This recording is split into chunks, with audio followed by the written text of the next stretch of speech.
Okay, got her all together. Then I had some issues. Look. That didn't suck at all. Bombs away. So I thought, shit, one of my motors is bad. Situation normal. What? I just got it all together. I didn't know what to do.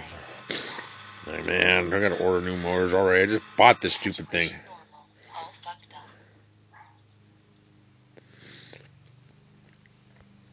One more time. That didn't suck at all. Bombs away. Situation normal. All fucked up. Bombs away.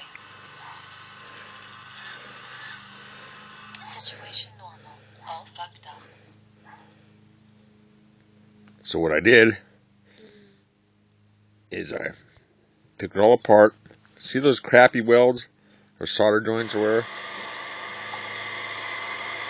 And this is what I work on when I do my soldering. Got me a styrofoam board so I can pin stuff down, pin that down. Let's say I'm going to get rid of that.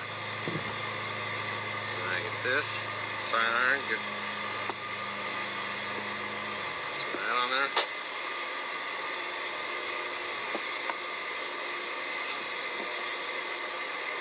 Dab of that.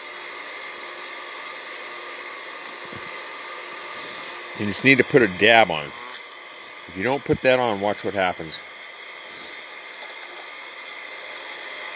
I'll do it for an example to show you why you have to put a dab of solder on your tip when you're desoldering stuff. Touch. Just a touch.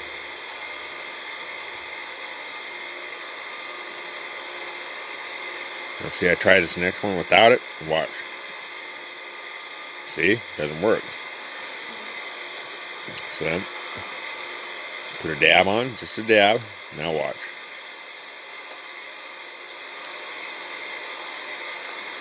That's how crucial it is.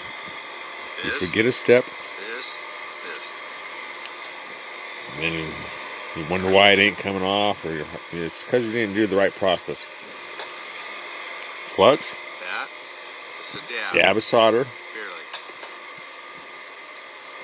and a little tension on the wire, not much. You don't want to pull the board off, the pad.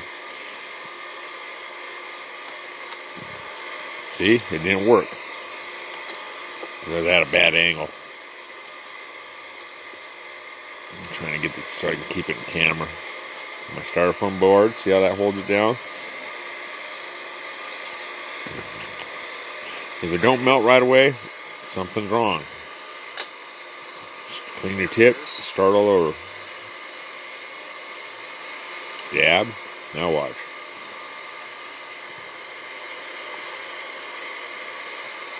Comes right off.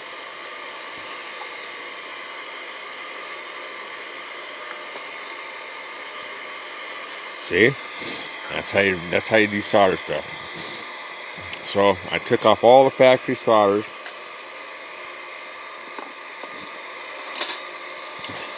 Of the ET Max Graysons edition. And then I'm fixing up the pads a little bit. Get some nice good little tin. You gotta tin your pads, of course. So making sure they're tinned good. Some need a little bit more and stuff, so I fix that all up. Yeah, the Graysons edition, that ET Max, avoid it. I would not buy it. I would just, I got all the guts out of it. And then I thought, man, that motor, so I saw those solder joints. I'm like, oh, I'll just resolder all of the SCs and the motors back on and see what happens. Hopefully it works,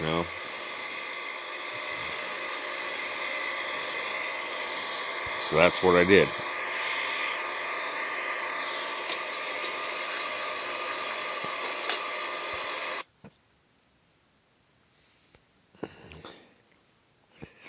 And then when I put them back on,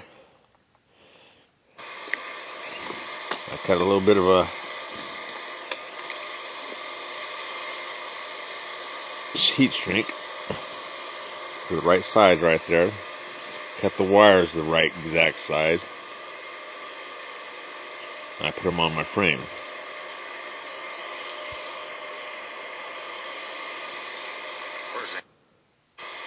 See, that's what it looks like.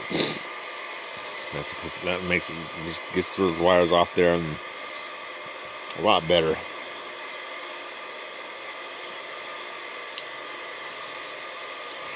There's my stacks, and there's my stack up to the left. There's all my parts. Yeah, I would not get that. I mean, Graysons, their customer service is pretty good. Will, I talked to him on the phone. He got a hold of me, and they replaced the VTX that was faulty, but they didn't replace the frame, which I don't really expect them to. But they didn't even respond though when I asked. They sort of respond when they want. So that's one thing about them. You got to put it in a work order on the computer. And then see on the bottom there of the carbon fiber frame, I put electrical tape underneath the ESCs, because I saw one guy, he wrecked and the ESCs hit the bottom of the board right there like that, and the whole ESC caught on fire. If he would have landed in dry grass, it would have caught a field on fire. So I just put some electrical tape on the bottom of the carbon fiber there underneath the ESC, so if it ever bottoms out, it won't short circuit out nothing. I pre-cut the length of my power leads, and that's on my custom job there on the pins I had to stick out of the frame and drill those. That was a short pain in the butt. Then when I get a big group of wires like that, instead of just shoving them down in there, I put a piece of the heat shrink over there. I don't heat shrink it because you might have to take it apart and fix the camera, and you don't want to cut off all that heat shrink. That's a pain in the ass. I just put it on there to keep those wires sort of bundled up. So I did that, and that tucked it underneath there, and that keeps all those wires sort of bundled up.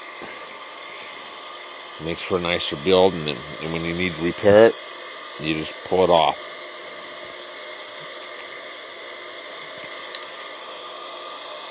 That's one of my little tips I do. But then when it's all said and done, those are, you gotta put some padding down there to keep the board from vibrating too much. And then this is what it finally looks like when I got all done. Okay, finished up.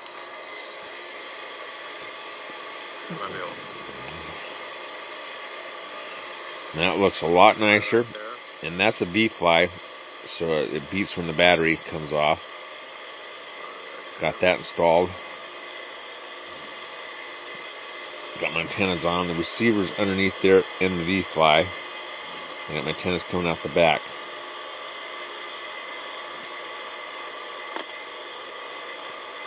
And that's my final version. Got my camera so you can move it up and down and adjust it. I call that my speedometer. The angle it's at depends on how fast I have to fly to keep, sight of the ground and all that. And there it is, all complete. That's my new one. And after I put all the engines back in and redid all that, I was expecting one of these back ones to be bad, but they all work. So it must have been a bad factory solder joint. I don't know, but that engine works now and it flies great. So the next vids will be of me flying. There's my first sort of build. Now the ET Max is now bare tough. Now I can fly it.